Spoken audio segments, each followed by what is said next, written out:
पैसे खाल्ले सगळे आमचे फ्रॉड झाला आमच्यासोबत. तर आम्ही डिसाईड केलं की आम्ही स्वतः शो करूया. आणि आमचा याचा ड्रीम होता का तुम्ही या शोमध्ये असं. तर मी म्हटलं मग ठीक आहे. तर मग माझे एक शिवममध्ये मित्र होता माझा, तो बोलला प्रशांत सर आहे म्हणे त्यांच्याशी होऊन जाईल.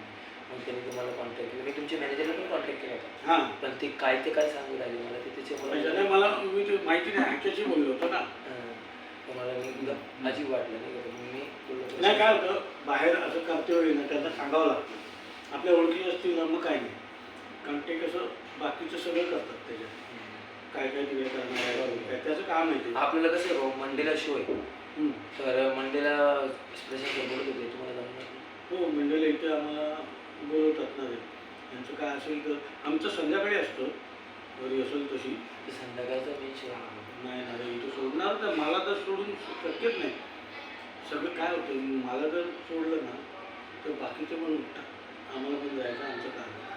त्यामुळे कोणालाच पहिलं काय होतं आम्हाला सोडायचं, सोमवारी बोलवायचे नाही. आता आम्हाला बोलवतातच. तर मग आधी मी सकाळी तुम्हाला 8 वाजता गाडी पाठवली. 8 ते 1 पर्यंत तुम्ही तिथे येणार. 15-20 मिनटं, अर्धा तास, 30 मिनटं तिथे देणार तरी चालेल आपल्याला. सकाळी मला चालेल. तर मग यायला ना तुम्हाला सेटअप नको बिघडायला तुमचं इथलं नाही का. मी इकडे तू कितीचा काय केलं आपल्या सकाळपासून 10 पासून रात्री 10 पर्यंत राहणार. 2 शो आहे आपण. सकाळच्या यायला येऊन जाणं म्हणजे समज